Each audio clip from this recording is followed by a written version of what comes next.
안녕하십니까. 교과서 읽어주는 남자 김영선입니다. 오늘 우리 한국 근현대사 25번째 시간 함께 시작하도록 하겠습니다. 먼저 단원 제목부터 읽어볼게요. 3대단원 일제식민지 지배와 민족운동의 전개.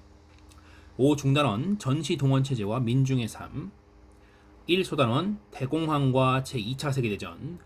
2소단원 전시동원체제와 민족 말살통치. 자, 교과서는 214쪽부터 함께 보도록 하겠습니다. 자, 오늘의 학습 목표 하나씩 읽어볼 건데요. 오늘 일단 그 등장하는 개념이 바로 대공황이라는 개념입니다. 해서 대공황의 발생과 각국의 대응책이 제2차 세계대전으로 이어지는 과정을 설명할 수 있다. 첫 번째 학습 목표고요. 두 번째, 일제의 대공황 대응책 및 전시동원 체제를 이해하고 민족 말살 통치의 내용 및 당대 한국 민중이 처한 현실을 사례를 들어 설명할 수 있다가 두 번째 학습 목표가 되겠습니다. 자, 오늘 여러 가지 연표의 사건들이 나와 있는데 그 주요하게 이뤄지는 사건들이 좀 있으니까 알아두시길 바라겠습니다. 먼저 이 대공황이라는 사건은요, 다른 이름으로 이제 경제 대공황이라고도 부르는데 그 미국에서 처음 시작이 됐다라고 합니다. 미국의 경제가 1차 세계대전 이후에 미국의 경제가 굉장히 대호황, 그러니까 굉장히 좋은 상황이었는데 그게 미국에선 주식시장이 폭락하게 되면서 그 이후에 도미노처럼 세계 경제에 영향을 주게 되면서 세계적으로 경제적인 대공포 상황이 발생하게 됩니다. 이 대공황이라는 거 영어로도 뭐 Great Depression이라고도 부르게 됩니다. 때는 1929년이었고요.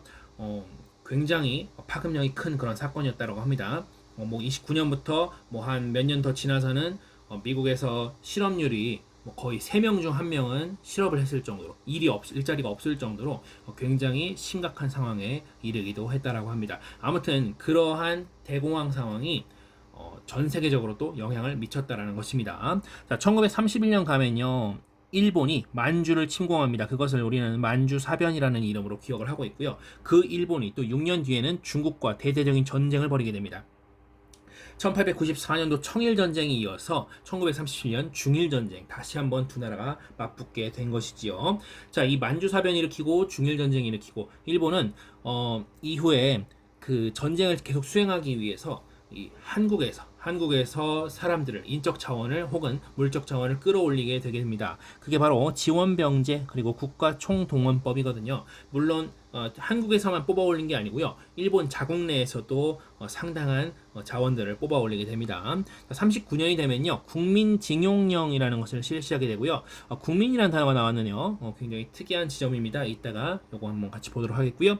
그리고 제2차 세계대전이 39년에 벌어지게 되는데 이때 41년도에 일본이 태평양 전쟁 또는 아시아 태평양 전쟁이라는 것을 일으키게 됩니다. 이것은 일본이 미국을 상대로 전쟁을 일으킨 것입니다. 이것이 45년까지 이루어진 것이고요. 이 태평양 전쟁도 이 제2차 세계대전에 포함이 되는 겁니다. 아시아 태평양 전쟁, 태평양 전쟁 모두 같은 말이라고 알아두시면 되겠고요. 나중에 이 전쟁을 또 계속 수행하기 위해서 일본은 징병제와 학도 지원병제라는 것을 실시하게 됩니다. 해서 아까부터 뭐 지원병제, 징병제, 학도 지원병제, 이 군사적인 어떤 그 인원수를 채우기 위한, 머릿수를 채우기 위한 여러 제도들이 반복적으로 또는 지속적으로 실시가 되었던 것이죠. 자, 44년이 되면요, 여자 정신 근로령이라는 것이 시행되면서 여성들 또한 이 법에 따라서, 이 명령에 따라서 또 총동원되는 그런 상황들을 볼 수가 있습니다. 자, 오늘 용어가 굉장히 많은 편입니다.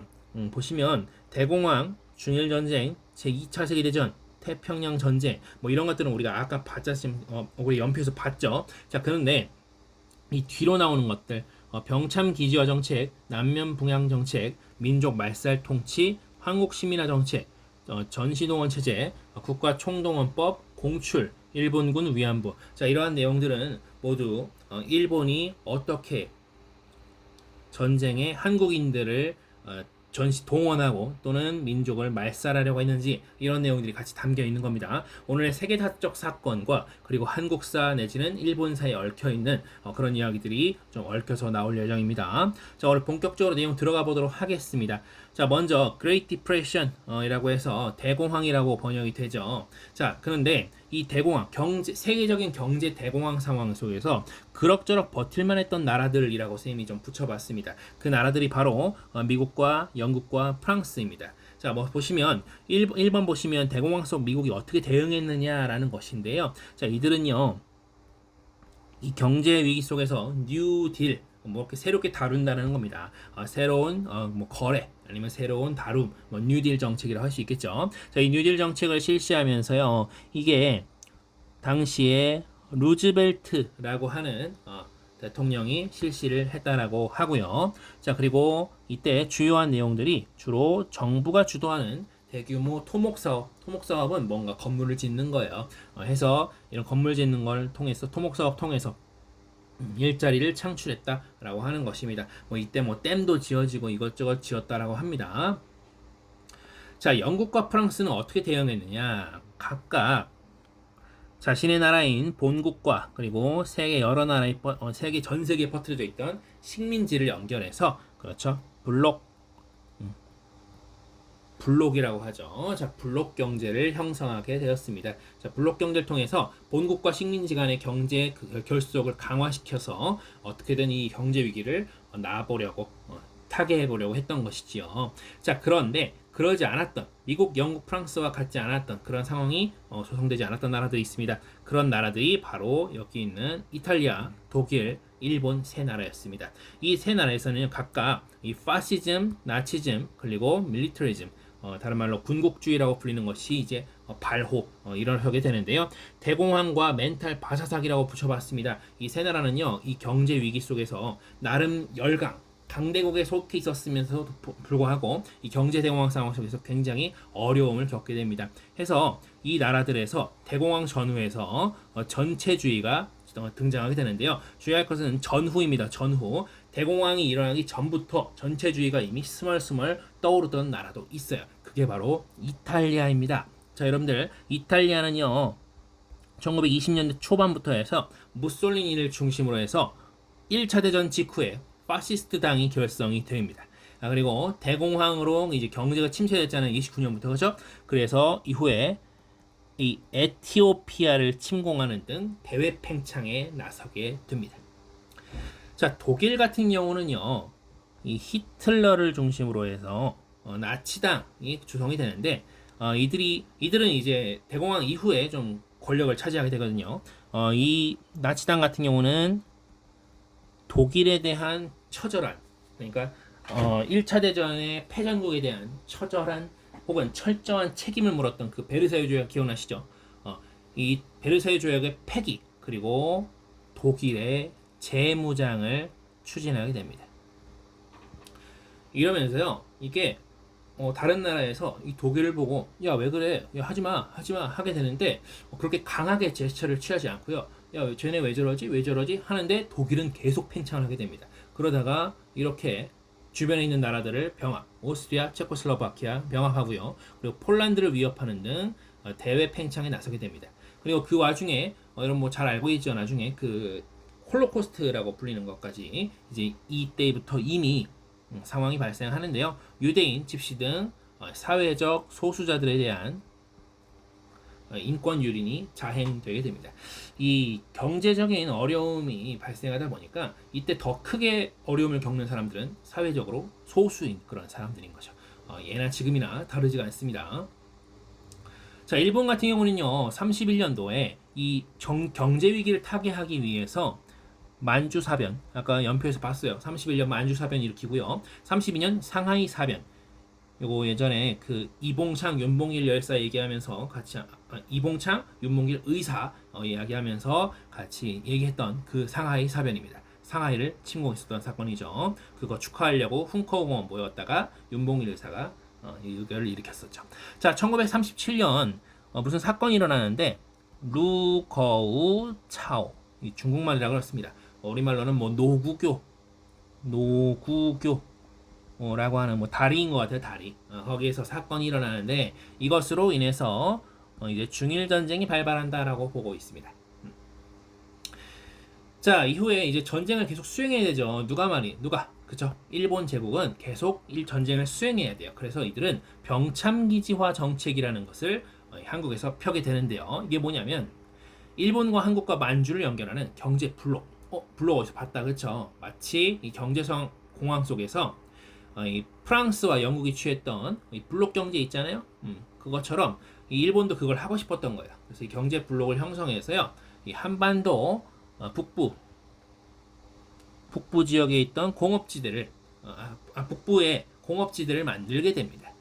북부에 공업지대를 만들게 되고요. 이게 나중에 해방 이후에 좀 북부에만 공업지대가 있었던 것이 좀 문제가 됩니다. 그리고 농민들을 대상으로 해서 남쪽에서는 면을, 그리고 북쪽에서는 양을 기르게 합니다. 면은 천 말하는 거예요. 옷 만드는 옷감. 남쪽에서는 목화 이런 거 만들고 북쪽에서는 양을 기르게 했다. 역시 양털을 또 해가지고 옷 만들려고 했던 거죠. 전부 어떻게 하려고? 전쟁에 동원하려고 했던 겁니다. 이렇게 해서 한국 자체를 병참기지로 만들려는 그런 정책이 바로 병참기지화 정책 되겠습니다. 자, 근데 여기에 더해서요, 일제는 이제 또 무슨 정책을 하게 되냐면 황국시민화 정책이라는 것을 펴게 됩니다. 이게 왜 그러냐면요, 황국시민화, 황국신민, 국민이라는 단어가 보이죠. 국민입니다.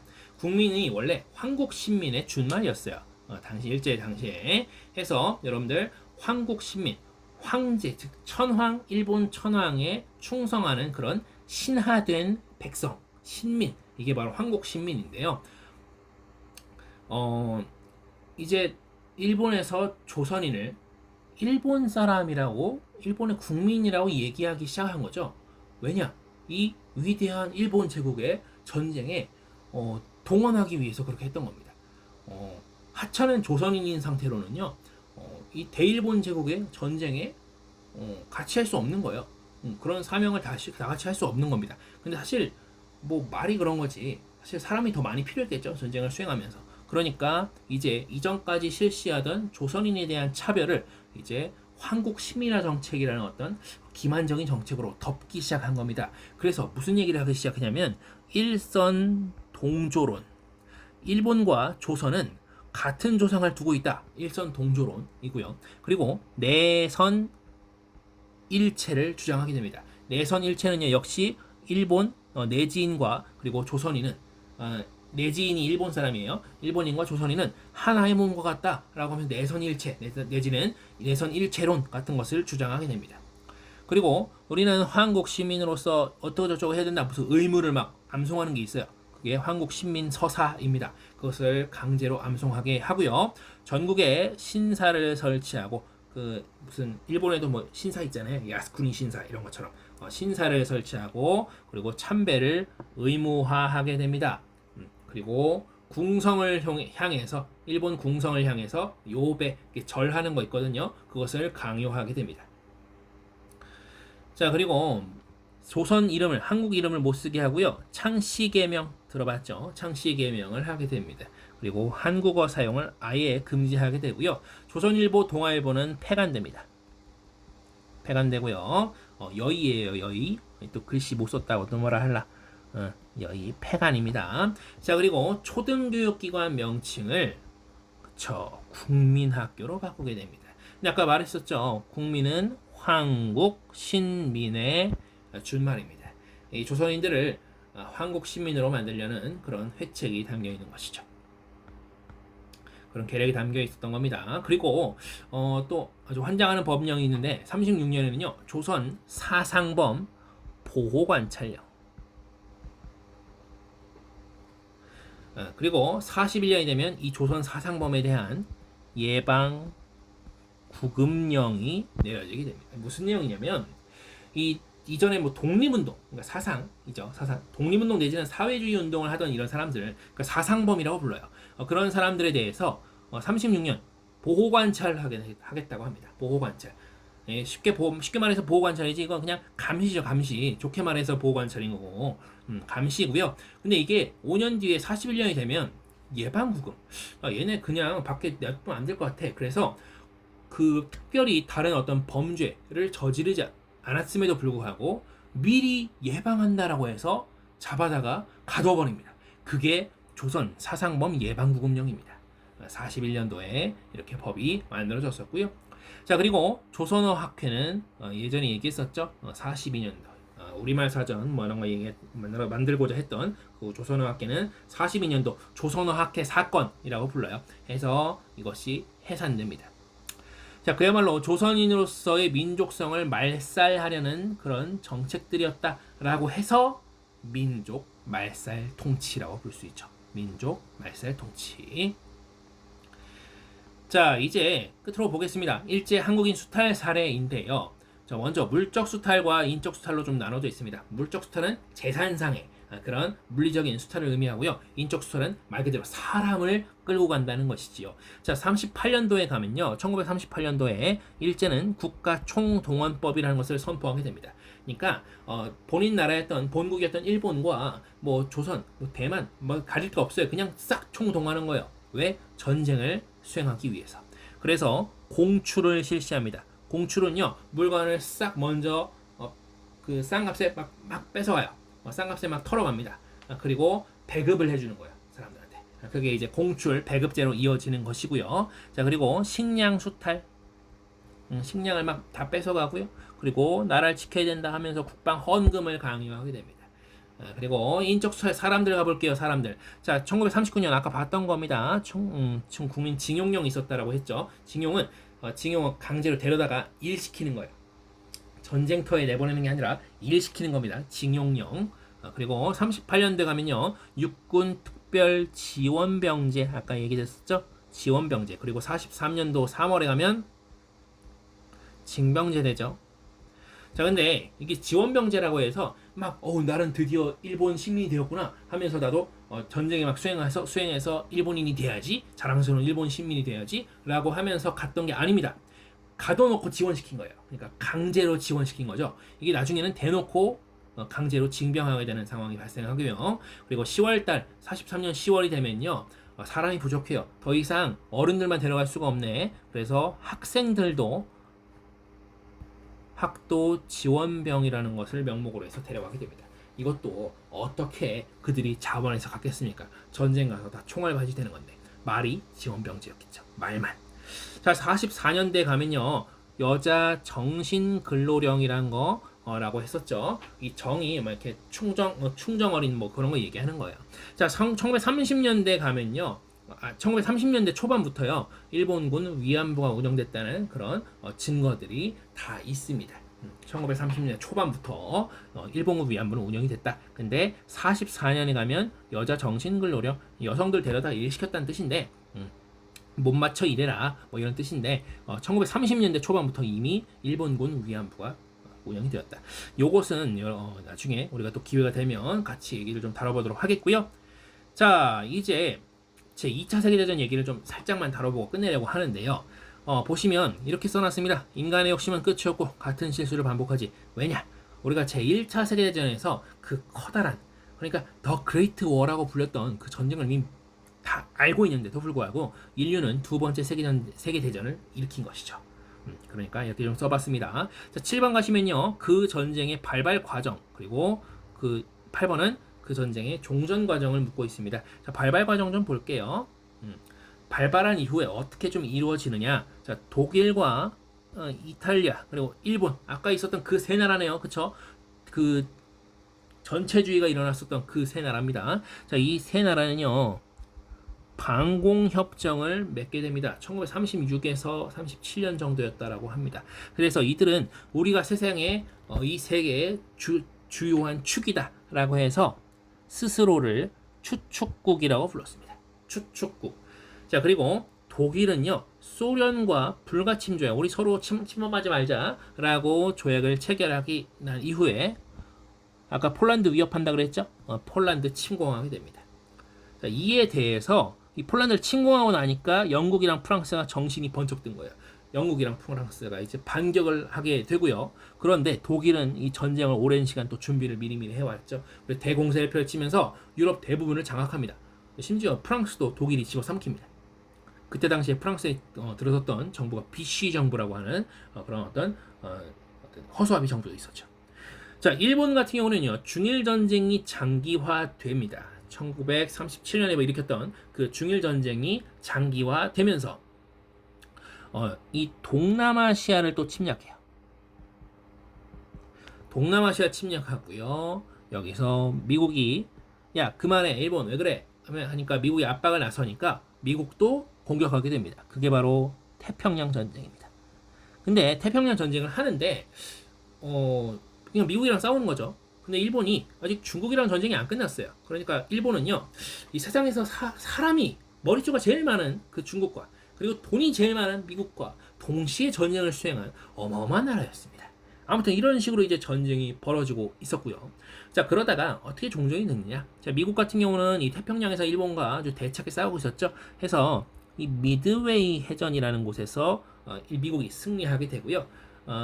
그리고 소련 같은 경우는 이제 스탈린그라드까지 들어온 이 독일군을 상대로 전투에 승리하게 됩니다. 그리고 연합국이 44년도, 그러니까 이 미국이나 소련을 위시한 그런 나라들을 연합국이라고 하게 됩니다. 추축국의 반대편이죠.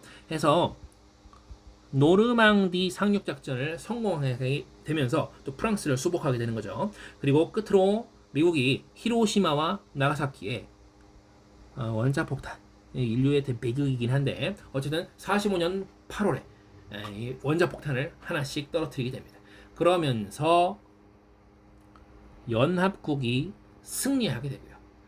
근데 이 제2차 세계대전에서 연합국이 승리한 게 무슨 의미가 있느냐? 우리 한국사에서 이 연합국의 승리로 인해서 일본이 패망했죠. 그러면서 한국이 독립 내지는 해방되게 된 것입니다.